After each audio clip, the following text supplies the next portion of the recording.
avant de démarrer, je voudrais juste me représenter. Donc, je suis Nathalie Fossard.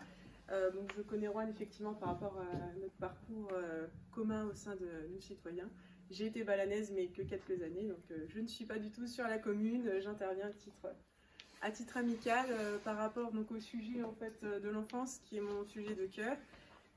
Ça fait 1 an et demi en fait que je suis partie en fait sur cette route-là. Ça fait 1 an que j'ai un blog en fait sur la parentalité et mon objectif c'est d'aider les futurs parents et les jeunes parents par rapport à une éducation par rapport aux enfants. Donc je suis très inspirée par tout ce qui est pédagogie Montessori, parentalité bienveillante, etc. Et donc ne m'en voulez pas si je suis peut-être très passionnée dans ce que je vais dire en fait. Parce que pour moi, c'est très important pour les adultes de demain qui, eux, c'est la société en fait de demain. Même si nous, on peut apporter des choses pour changer. C'est les enfants en fait, qui naissent maintenant qui vont faire le monde de demain. Voilà, donc c'était un petit préambule. J'essaye de communiquer de manière bienveillante les choses que je vais dire. Peut-être qu'il y a des choses avec lesquelles vous ne serez peut-être pas d'accord ou qui vont vous faire un peu sauter. Peut-être, je ne sais pas, mais ce sera à l'occasion d'un échange et de questions à la fin, il n'y a pas de souci. Je suis très ouverte à tout ça. Alors du coup, j'ai choisi ce titre, Bien grandir, quelle enfance pour le citoyen de demain, qui est vraiment en rapport avec ce que je viens de vous évoquer. Pour démarrer, une petite réflexion sur le fait qu'il est plus facile de construire un enfant que de réparer un adulte. Et ça, je pense que dans notre pays, on oublie beaucoup que l'enfance, c'est la base, c'est pas le tout de vouloir aider les personnes qui sont en difficulté, mais si au départ, on commence sur de bonnes bases, justement, ce sera beaucoup plus facile pour la suite. Alors, ce qu'il faut savoir sur le développement du cerveau, pour vous donner un ordre d'idée, le cerveau d'un adulte, en fait, il possède 300 000 milliards de connexions synaptiques, et un enfant, c'est 1 million de milliards de connexions synaptiques. Donc, en fait, le développement du cerveau, il est exponentiel. De la naissance et jusqu'à 3 ans en fait.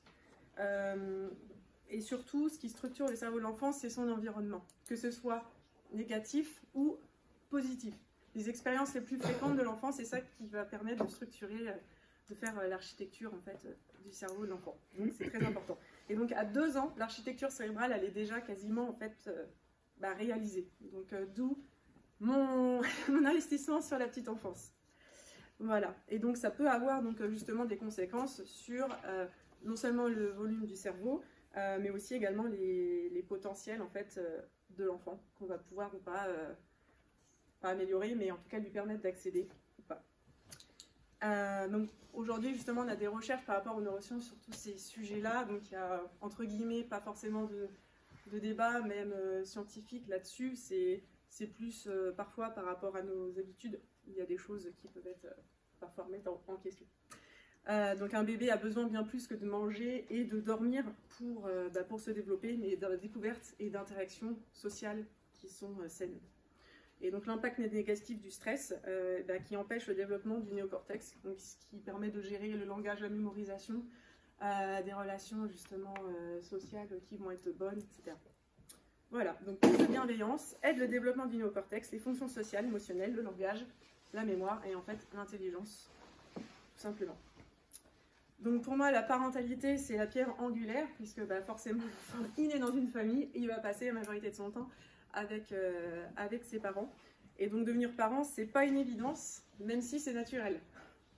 Les parents sont, le deuxième point, donc les parents sont le référent de l'enfant, puisqu'ils ont la mission d'assurer la sécurité affective de l'enfant, qui est en fait la base pour un enfant pour bien se développer par la suite.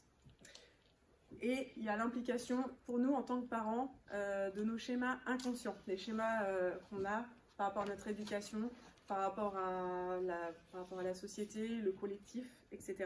Et l'implication de nos propres traumatismes qui soient vécus par nous-mêmes dans notre éducation, parfois même sans qu'on s'en rende compte, ou par tout ce qui est transgénérationnel qu'on a reçu, hérité de nos grands-parents, etc. Il y a aussi l'importance ensuite des autres interagissant avec l'enfant, que ce soit la famille, par rapport à tout ce qui est au mode de garde, assistante maternelle, MAM, micro-crèche, crèche, centre de loisirs et aussi par la suite école.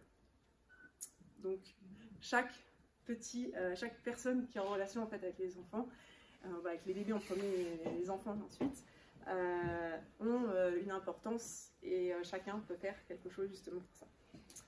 Les freins pour moi au niveau d'un développement optimal pour les enfants, ça va être ce qu'on appelle nous les violences éducatives ordinaires. Alors dit comme ça peut paraître un peu violent, mais il y a des choses auxquelles peut-être on ne fait pas attention, mais je vais vous donner quelques petits exemples après. Les injonctions contradictoires, hein, c'est-à-dire je suis dans la lumière, fais ce que je dis mais fais pas ce que je fais par exemple. Tout ce qui va être écran par rapport à l'hyperstimulation, notamment les écrans, et l'alimentation par rapport notamment à des additifs, etc. Mais c'est voilà, tout ça est lié pour moi. Alors pour les exemples qu'on peut citer, par exemple laisser pleurer le bébé, donc l'enfant en fait va fabriquer du cortisol qui est l'hormone du stress.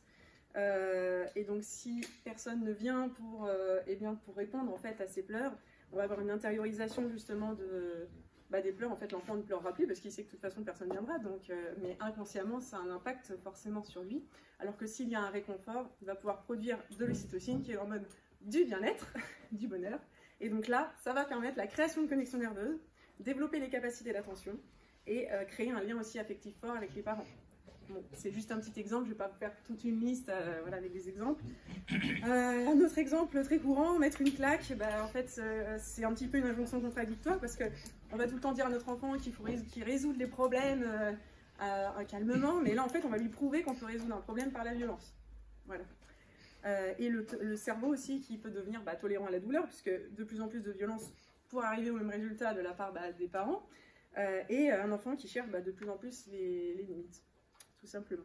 Bon, dit comme ça, ça fait un petit peu raccourci, mais bon, je ne peux pas avoir une intervention qui dure 3 heures non plus, donc il faut que je donne juste des petits exemples. Alors, quelles ressources utiliser pour changer, hein, pour essayer de faire des choses peut-être différentes du modèle traditionnel qu'on a reçu. On peut se baser sur les neurosciences affectives avec la pédiatre Dr Catherine Guéguin. En fait, en France, c'est pas un domaine qui est très développé, et pourtant, au niveau mondial, il y a beaucoup en fait de recherches, et donc elle reprend justement les travaux d'autres chercheurs sur ce sujet. Utiliser pour les bébés tout ce qui est motricité libre, donc c'est Pickler-Luxi, tout ce qui est parentalité bienveillante et positive avec Isabelle Fioza, Catherine Dumontail-Kremer, les outils de communication non violente, Faber-Maslich, etc. Et s'appuyer sur aussi tout ce qui est pédagogie, Montessori, Sterner-Waldorf, enfin bref, il y a beaucoup en fait d'outils qu'on peut utiliser pour agir en fait différemment. Et ensuite tout ce qui est alimentation, privilégier une alimentation saine, régime méditerranéen, enfin voilà. En fait tout ça pour vous dire que moi je prends l'enfance et la parentalité par un biais global. Il n'y a pas juste une seule action à mener, c'est des petites choses au quotidien qui concernent tous les domaines en fait, de la vie. Donc les actions positives au quotidien qu'on peut mener, tout ce qui va concerner le maternage, c'est un terme un peu générique pour dire qu'on va être attentif en fait aux besoins de l'enfant, la motricité libre notamment pour les petits qui vont apprendre justement à se déplacer, l'importance de la manipulation physique qui est en contradiction justement avec les petits écrans, l'utilisation de la main en fait, c'est ça qui développe l'intelligence. Voilà, tout ce qui va être jeu vraiment où il faut manipuler, ça va permettre d'apprendre la coordination œil-main. Être en contact avec la nature, parce que l'enfant va apprendre en fait l'environnement qui est autour de lui. Ça a aussi un côté très apaisant, ça va être un moment où il va justement pouvoir physiquement se dépenser. Mettre des mots sur les émotions, c'est pas parce qu'un enfant ou même nous-mêmes on est en colère que c'est grave, la colère ça fait partie aussi des émotions.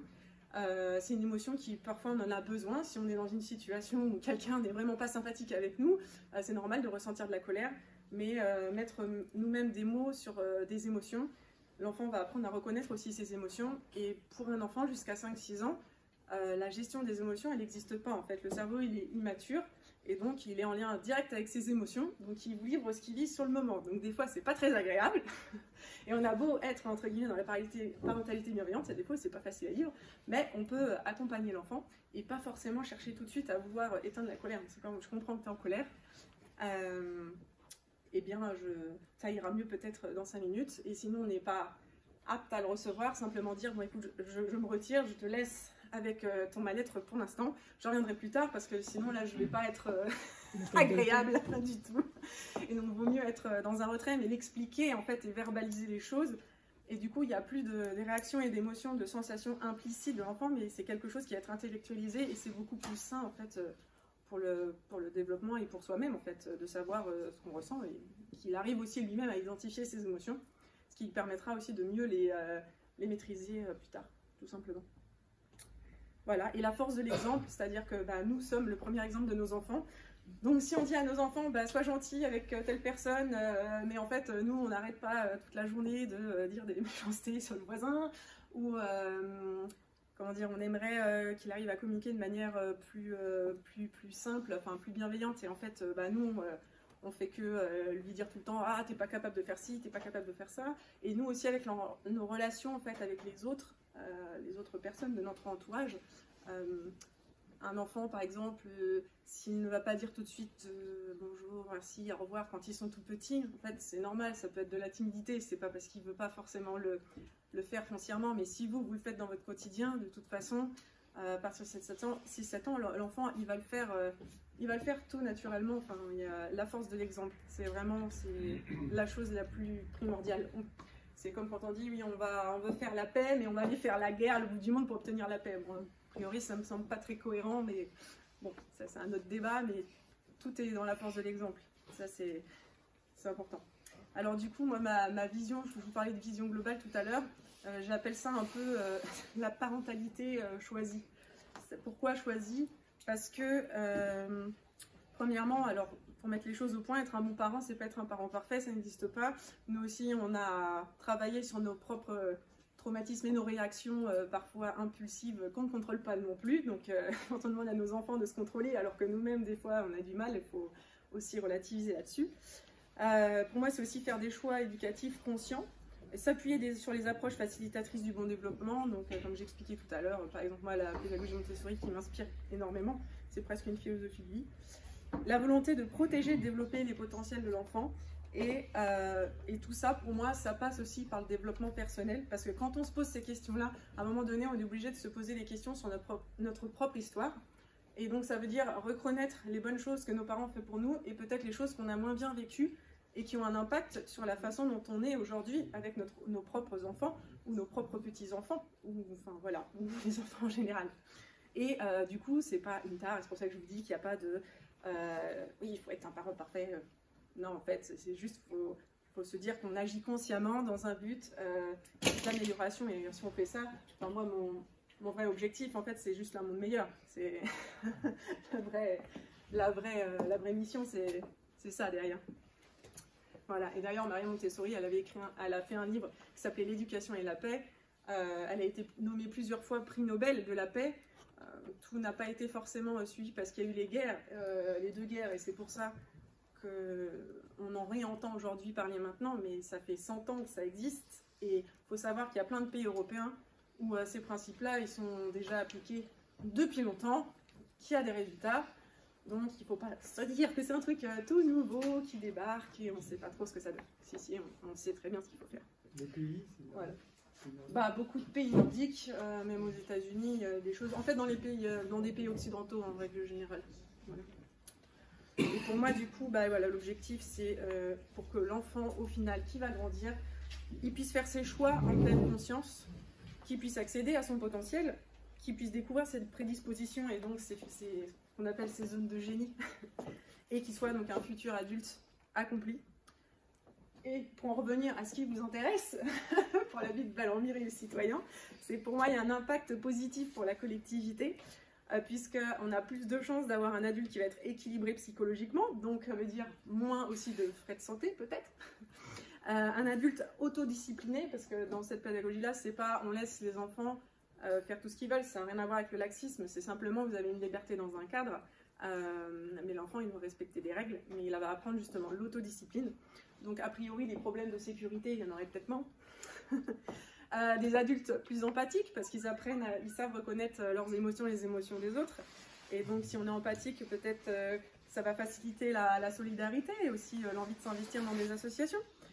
Et puis un adulte qui va être à l'écoute de ses besoins, et donc il va peut-être choisir une orientation professionnelle qui va lui convenir, et il aura des objectifs de vie qu'il va pouvoir aussi réaliser. Voilà, combien on entend d'enfants qui disent je sais pas ce que je veux faire, je sais pas ce que j'aime, Combien d'adultes aussi. Oui, voilà. Forcément. Tout est lié. Voilà, donc pour moi, un adulte qui va bien, c'est un citoyen qui participe positivement à la vie de la société. C'est un adulte qui va bien, c'est plus de ressources du coup pour les accidents de parcours, parce que si on n'a pas à mobiliser des ressources justement pour beaucoup de personnes qui ont des petits problèmes comme ça, mais qui se cumulent au fur et à mesure de la vie, quand quelqu'un a un vrai souci, je sais pas, un handicap ou quelque chose qui se déclare plus tard, toutes les ressources elles sont déjà dépensées, parce que bon, l'argent il n'est pas fini non plus. C'est un adulte qui va perpétuer aussi ses valeurs positives aux générations suivantes. Et également, donc un adulte qui va bien, c'est pas un coût pour la société, c'est l'inverse. Et l'adulte qui va bien, c'est une porte d'entrée vers une société vertueuse. C'est voilà, moi c'est ce que je, c'est ma conviction. Merci Nathalie. Voilà.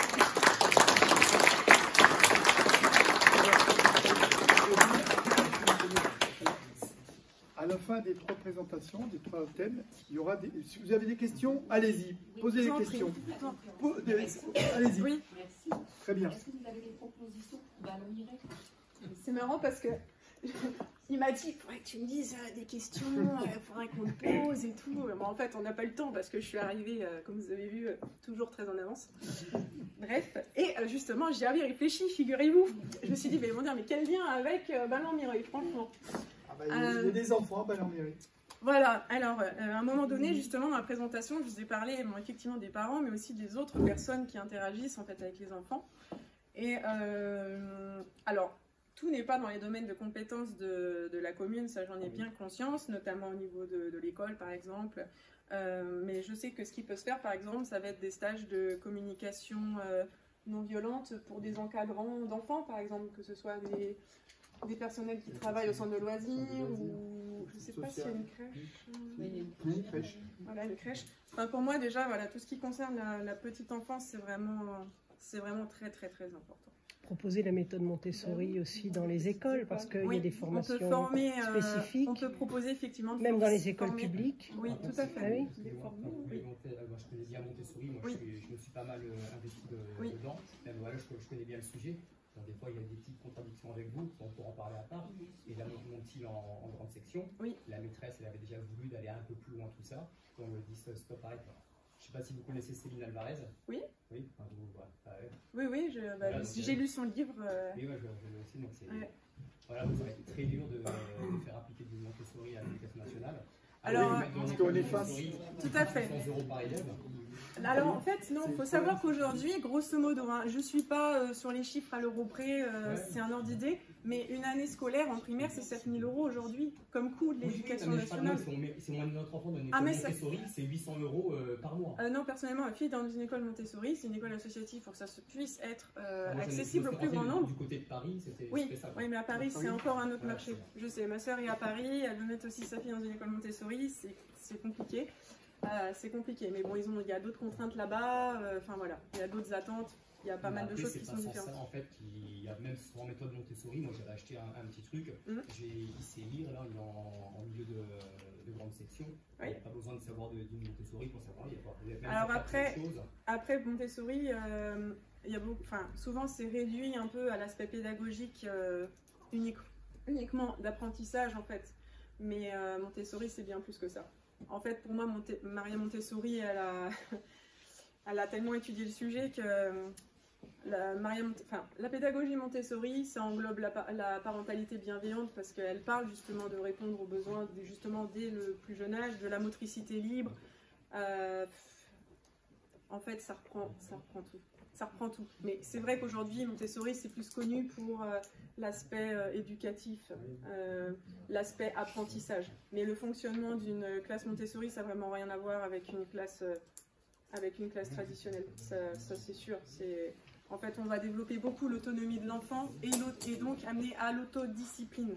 C'est pas l'autonomie, je fais ce que je veux, c'est l'autonomie dans le respect de l'autre. Voilà, par exemple, les enfants choisissent leur matériel, mais il y a un seul matériel par classe, donc s'il est déjà pris, bien sûr, il a interdiction de le prendre à celui qui est en train de l'utiliser. Et si celui qui est en train d'utiliser part pour aller, je sais pas moi, aux toilettes ou autre, il met son nom et personne n'a le droit d'y toucher. Voilà, il y a quand même... voilà, tout à fait. Et tout fonctionne autour de ça. Après, oui, je pense que avec cette expérimentation de Signe Alvarez, s'il y avait une vraie volonté, ça ferait longtemps qu'on l'aurait mis en place. Enfin, personnellement, c'est ce que je crois. Après, je peux me tromper. Mais déjà, rien que Marie Montessori elle-même, elle disait, il vaut mieux une ambiance que du matériel. C'est-à-dire, il vaut mieux mettre en place tout l'environnement qui va bien pour l'enfant que se concentrer juste sur le matériel. Par exemple, mettre que du matériel Montessori, oui, mais bon, si l'accompagnement auprès des enfants, il n'est pas bienveillant, enfin, il ne correspond pas au cadre, finalement, ça sert à rien. D'ailleurs, Signe Alvarez, elle a été en Belgique et elle a fait une petite expérimentation. Ils n'avaient pas du matériel Montessori, mais elle a repris un peu, je pense, des principes éducatifs plutôt dans l'approche de la relation avec les enfants, la manière de présenter les jeux ou les matériels qu'ils avaient. Et il y a eu des très bons résultats. Donc, ce qu'elle appelle l'ambiance, c'est-à-dire l'environnement, c'est la première chose. Donc, moi, si je peux me permettre d'intervenir, je suis assistante maternelle et j'utilise la méthode Montessori. Ouais, et bon, là, on parle en termes de coûts, mais c'est vrai que la méthode Montessori, on peut l'utiliser avec des choses très banales, très classiques. Et ça n'a pas un coût non plus excessif. Oui, on peut fabriquer des bouteilles sensorielles. Enfin, voilà, je suis désolée pour ceux qui ne sont pas du tout dans le domaine parce que ça ne peut pas vous parler. Mais oui, on peut fabriquer des choses. Même dans les écoles Montessori, ils fabriquent beaucoup de matériel eux-mêmes parce qu'ils n'ont pas les moyens d'acheter des cartes de nomenclature toutes faites. Ils les fabriquent. Voilà, ils impriment des feuilles, ils les plastifient et ils font ça pour les enfants parce qu'ils sont passionnés. J'imagine. Si vous faites ça, c'est parce que vous avez compris l'intérêt et vous le faites parce que vous aimez les enfants et vous avez envie qu'ils grandissent bien. Voilà. Et ça n'a pas forcément un coût de la récup, quoi. C'est ça. Après, c'est vrai qu'il y a des matériels, si on veut qu'ils soient costauds et ceux en bois, il faut investir. Il n'y a pas le choix, mais c'est accessible quand même. Oui. Mais après, voilà, mon message, il est déjà plus sur l'approche de l'enfant, en fait. Je pense que en tant qu'assistante maternelle. Moi, je connais peut-être d'autres personnes dans ce cas-là. Mais, Donc, vous n'êtes pas du tout pour la fessée, en fait? Du coup, non. C'est interdit la fessée. C'est interdit, oui. Par la loi. Oui, c'est interdit par la loi. Non. En fait, même si on a... Peut-être qu'on va avoir un résultat, entre guillemets, immédiat, et encore. Mais au final, qu'est-ce qui va retenir l'enfant? Et non, c'est... Il n'y a pas de... En fait, comment dire? C'est pas parce que c'est un enfant qu'il faut pas considérer d'égal à égal. Est-ce qu'on se permettrait d'aller donner une fessée à son pote parce que il a dit un truc qui ne nous plaisait pas? Oh, j'ai fessé, Rouen, c'est pas bien, tu m'as dit ça, j'ai pas apprécié du tout. En fait, c'est ça. Ouais, bon. Oui, on va donner la direction. Avec moi, mais enfin... Non, mais bien sûr, on laisse pas. Moi aussi, je dirais que si tu un match, évidemment. Mais c'est pas le cas. Vous faites la fessée, vous gardez ça pour vos moments personnels. Mais effectivement, il n'y a pas, comment dire, c'est pas parce qu'on donne pas de fessée qu'on est laxiste. Enfin, il y a d'autres moyens de communiquer, mais c'est des choses qui s'apprennent. Effectivement, comme on n'a pas été moi-même, enfin, je veux dire, personne le jour où je suis tombée enceinte m'a dit, bah attendez, il y a un stage de communication non violente là-bas, et puis on va vous donner des outils là pour apprendre à communiquer. Et puis, ben non, en fait, c'est pour ça que je disais qu'en fait, être parent, c'est naturel, oui, c'est la nature, mais en fait, on n'est pas préparé. Et aujourd'hui, en plus, il y a de plus en plus de stimulation pour les petits qui complexifient l'ordre, le calme, etc. Tout à l'heure, je parlais des écrans au niveau des enfants, au niveau de la... Voilà, je vais juste vous donner un petit exemple qui m'est arrivé quand même il n'y a pas longtemps. Oui. J'ai ma petite voisine d'en face qui est institutrice, oui. Donc en contact avec les enfants. Hein. Et elle a son petit dernier qui faisait le cirque dehors, j'étais dans mon jardin, et ça a duré plus de 20 minutes. Et quand je vous dis 20 minutes, c'était vraiment vrai, 20 minutes. Il a fait le cirque, il voulait la place du milieu, alors qu'elle était déjà prise dans la voiture. Ah oui. Et elle lui expliquait avec des mots et des manières, et des mots et des manières, ça a duré 20 minutes le cirque. Et quand j'en ai eu marre, je suis sortie. J'ai dit au gamin, si tu ne montes pas dans la voiture tout de suite, ça fait 20 minutes que ta mère, tu fais le cirque, tu ne montes pas dans la voiture, moi je te mets dans la voiture et je te mets avec une fessée. Et bien il est monté tout seul dans la voiture, il a arrêté de brailler. Déjà, c'est vrai que vous étiez une personne extérieure, donc il y a le rapport avec le parent qui est un peu bien différent. quand même. Oui, mais juste pas la figure d'attachement. Ça veut dire qu'avec la mère, il est capable de tout. Parce que c'est la figure d'attachement, il se permet plus de choses. C'est encore plus, entre guillemets, encore plus normal. Mais en même temps... Je dis pas que cette méthode-là, elle est pas... Montessori, c'est très bien. Ah non, mais ça n'a rien à voir avec Montessori, là, en plus. Je la trouve géniale, cette méthode. J'ai des membres de ma famille qui l'utilisent pour leurs enfants, je la trouve géniale. Si j'avais encore un bambin, peut-être que je le ferais aussi. Mais je pense que le coup de la fessée, je veux dire, je dis pas qu'il faut taper son gosse contre le mur, c'est pas ce que je dis, il y a des limites évidemment, mais je veux dire, une fessée, c'est pas non plus, aujourd'hui, il faut plus mettre de fessée, il faut plus lever la main, il faut plus, enfin, vous voyez, il n'y a plus de limites, quoi, que ce soit d'un côté ou de l'autre. C'est ça que je veux dire. En fait, les limites, comment dire, là, effectivement, il n'était pas content. Effectivement, on va lui dire que c'est pas possible, qu'on comprend qu'il est... On comprend qu'il est frustré en fait par sa colère, il exprime juste sa frustration et comme il est petit, la colère ça peut durer justement 15-20 minutes et généralement, enfin moi personnellement de ce que j'ai vécu ma vie personnelle avec ma fille, après je dis pas que c'est une généralité, mais c'est qu'au bout de 5 ou 15 minutes, s'il y a une crise et que ça va pas, ça s'arrête d'un coup parce qu'en fait la décharge émotionnelle elle est passée et du coup ça se calme, ça passe. Mais effectivement, on a beau appréhender le problème de manière bienveillante, c'est pas pour ça que ça va se terminer forcément dans la seconde. Mais c'est une réaction normale à la frustration. L'enfant, il apprend la frustration. Et il apprend la frustration tout simplement par le fait qu'il n'y avait pas de place. Mais du coup, on peut rien échanger parce qu'on ne peut pas. Tant pis, même si on le met du coup dans la voiture, du coup peut-être entre guillemets de force, on va devoir l'installer parce qu'il ne va pas le faire tout seul. Mais voilà, on n'est pas obligé en fait de rajouter une couche en disant comme tu es frustré, je vais te mettre une fessée. C'est plus ça, c'est que la situation lui fait apprendre la frustration. En fait, on n'a pas besoin d'en rajouter, c'est que la situation est frustrante pour lui, du coup il est en colère, du coup il pleure, il fait... Et du coup, nous, on le vit mal parce qu'on se dit c'est pas normal, machin, mais en fait, si, c'est normal. Jusqu'à 5-6 ans, c'est normal. Il ne faut pas se stresser. Et c'est pas parce qu'il y a une frustration qu'il faut dire écoute, finalement, on va faire différemment. Si nous, on avait décidé que c'était comme ça n'empêche pas que même s'il y a une frustration, on va lui dire non, c'est comme ça quand même. Mais même si on lui dit c'est comme ça quand même, on n'est pas obligé de lui dire en lui mettant une claque ou en lui faisant une fessée, en fait. C'est juste ça. Voilà. C'est comme ça en lui disant par contre j'aimerais bien que je comprends que tu es frustré, par contre là ça me casse vraiment les oreilles si vous pouvez arrêter. Après je vous dis pas que ça va forcément arrêter dans les 5 minutes, mais au moins nous on a transmis aussi le fait que c'est important aussi en tant que parent, comme je vous parlais de parents, l'histoire du parent parfait, etc. ça n'existe pas. C'est juste que c'est normal que nous aussi en tant qu'être humain on évoque notre mal-être dans ce moment-là, qu'on lui dise écoute franchement pour moi la situation elle est vraiment pas confortable là, là je le dis comme ça, peut-être que dans ces moments-là c'est dur, des fois moi aussi je pète des plombs aussi, faut pas croire. Mais de se dire écoute faut que tu comprennes que là franchement pour moi là c'est vraiment désagréable, j'en ai plein les oreilles. T'arrives pas à te calmer, mais je te le dis quand même, moi c'est très désagréable, si tu pouvais arrêter, ça serait vraiment bien, je comprends que tu es frustré, mais malheureusement c'est comme ça. On fait comme ça, et après, de toute façon, au bout d'un moment, l'enfant il va se calmer, il va pas continuer pendant des heures à hurler. Mais voilà, Mais je comprends que c'est difficile, parce que nous-mêmes, c'est entre guillemets le modèle qu'on a plus ou moins reçu. Après, voilà, ça dépend des familles, je dis pas que... Et puis, effectivement, c'est pas... Je dis pas que j'ai été tapée, Non, mais on a tous, je comprends pas. Non, mais on a tous, on a tous des modèles, appris inconscients en fait. Faut pas oublier quand même qu'on a. J'aime bien les fessées qui vont les gonfler. Ah là là. Ah non, mais je vous dis. Mais c'est vrai qu'à 90% du temps, en plus, on s'en rend pas compte, mais on agit souvent de manière inconsciente et notre subconscient, il nous joue des tours, même des fois.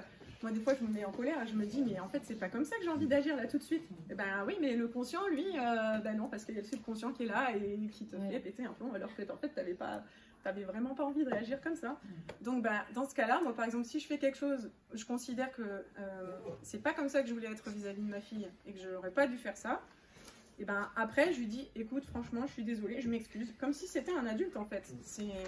Je m'excuse, j'aurais pas dû faire ça, c'est vrai, mais j'étais tellement en colère que franchement, c'était trop difficile pour moi et la prochaine fois, essaye quand quelque chose ne va pas de me l'exprimer de manière différente, voilà, parce que là, je peux pas. Et même les tout petits, là, ça peut paraître bizarre, mais même les tout petits, on peut leur parler comme ça. Et plus on leur parle comme ça, et déjà, ils vont développer leur langage, et plus ils auront de facilité aussi à exprimer leurs émotions, leurs sentiments, enfin tout. Mais effectivement, dans la vie de tous les jours, c'est pas toujours facile, parce qu'on peut être fatigué, on peut être stressé nous-mêmes, on est pressé, c'est pas le moment. Voilà, c'est toujours le moment où on a un rendez-vous pressé et là qui me dit bah oui mais non moi je veux aller là quoi. Et voilà. Mais voilà, je dis que chaque petit pas qu'on fait, même si tout n'est pas réussi comme on aimerait, et ben c'est bien. Et plus on le fait et plus on arrive à le faire.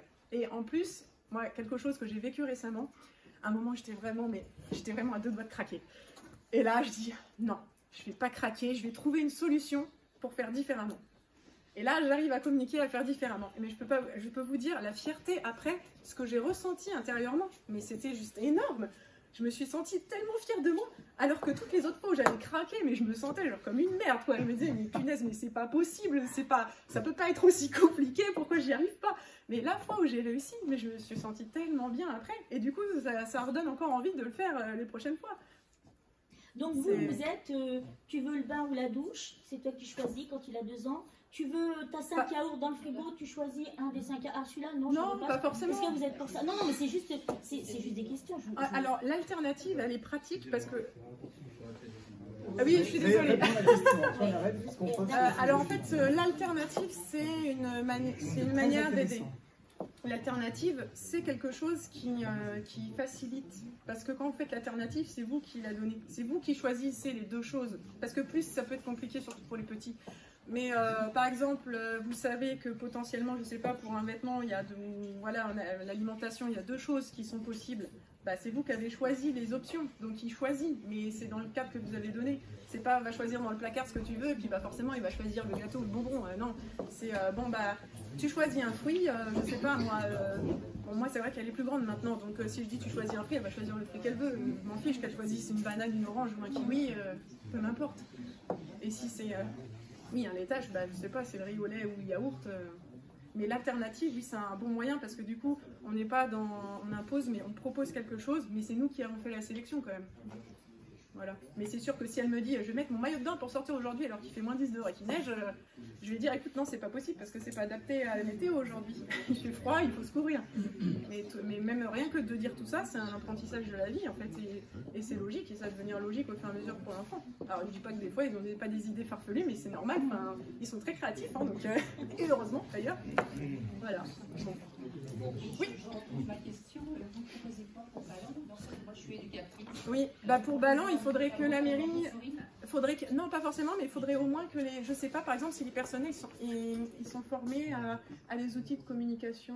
Oui, il y a des professionnels à Ballon, je pense. Des outils de communication non violente, la gestion de conflits pour les enfants. Moi, je suis éducatrice avec des enfants handicapés. Et vous avez...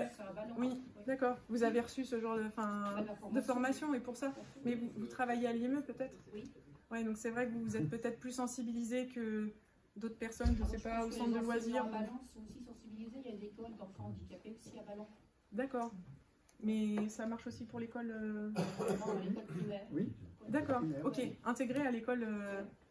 D'accord. Bah, en tout cas, oui, je dirais, moi, pour les assistantes maternelles, pour les... En gros, toutes les personnes qui sont en relation... C'est... Voilà, tout ce qui est... Parce que moi, pour vous dire, j'ai même sur mes réseaux sociaux des auxiliaires de puériculture. Enfin, moi, j'ai des gens qui travaillent dans des structures et qui me disent « Ah ouais, c'est super c'est super ce que tu communiques parce qu'en fait, nous, dans notre formation, on n'est pas formés à tout ça. En fait, il y a plein de gens de la petite enfance, ils ne reçoivent pas en fait ces données-là. Et pourtant, c'est des sacrés outils. Donc, voilà. Juste pour information. Une dernière. Au sujet justement de la méthode Montessori, oui. Il y a une association qui s'appelle Bienvenue dans la ville, oui. Et qui est en train... Oui, avec le petit ami. Voilà, et qui est en train de monter justement un projet de construction d'école Montessori incluse, à savoir qu'il y aura des autistes, des enfants autistes qui seront inclus dans l'école. Voilà, et je vous invite justement à prendre contact avec la présidente. C'est un plaisir de pouvoir... Je l'avais rencontré, croisé plus ou moins à l'école. D'accord, ok. Merci Nathalie, on va l'applaudir Voilà, parce qu'elle est intarissable. Intarissable. C'est bon, il a entendu. Ah, mais je vous avoue, c'était pas facile pour moi. C'est la première fois que j'interviens sur ce sujet-là. C'est juste, j'ai monté un. Enfin voilà, moi je le fais juste avec tout mon cœur. Et si vous avez des questions à part, n'hésitez pas. Après, voilà, c'est un plaisir d'échanger. Autour d'un verre, il y aura toutes les questions qui pourront être abordées. Très bien. Voilà. Bon, ben je monopolise pas plus. Voilà. Donc le deuxième thème,